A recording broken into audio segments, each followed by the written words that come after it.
అనగనగా ఒక నది గట్టున ఒక ఊరు ఉండేది.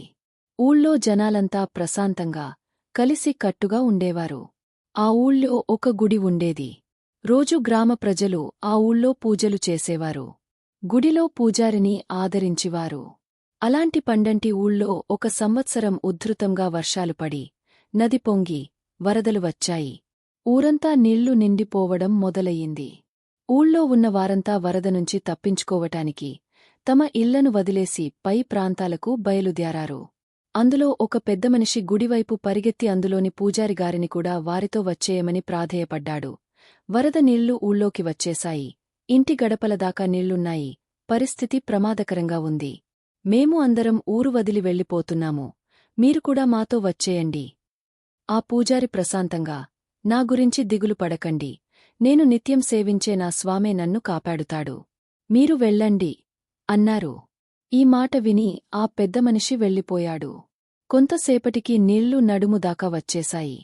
పూజరిగారు గుడిగట్టున నుంచుని జపం చేసుకుంటుంటే ఒక గుర్రపు బండిలో పోతున్నవారు కొంతమంది ఆగి పూజారిగారిని కూడా బండి ఎక్కమన్నారు. కాని పూజారిగారు మట్టుకు నన్ను దేవుడే కాపాడతాడు అని గుడిలోనే ఉండిపోయారు. ఇంకొంచెం సేపటికి నీళ్లు మెడదాకా వచ్చేశాయి. పడవలో ప్రయాణం చేస్తున్న కొందరు చూసి వారితో వచ్చేయమని బ్రతిమాలుకున్నారు. మీరు ఇంకా ఇక్కడే ఉన్నారా? ఇక్కడ ఉండడం చాలా ప్రమాదం. నీళ్లు చాలా వేగంగా వచ్చేస్తున్నాయి. మీరు మాతో రండి అన్నారు. కాని వారితో కూడా పూజరిగారు, మీరు వెళ్ళండి, నన్ను దేవుడే కాపాడతాడు అన్నారు. చలితో వణుకుతూ ఆ పూజారి ముక్కుదాకా నీళ్లు వచ్చేసరికి ఇంక కంగారు పడ్డాడు. అతి త్వరలో గుడి మొత్తం నీళ్లు నిండిపోయాయి. పూజరిగారు దేవుడి ధ్యానం చేసుకుంటూనే గుడిగోపురం ఎక్కి కూర్చున్నారు. కొంతసేపటికి దిగులు మొదలయ్యింది. ఎప్పటికీ వాన ఆగటంలేదు. చలిగా ఉంది. నీళ్ల ప్రవాహం ఎక్కడా ఆగేలా కనిపించటంలేదు.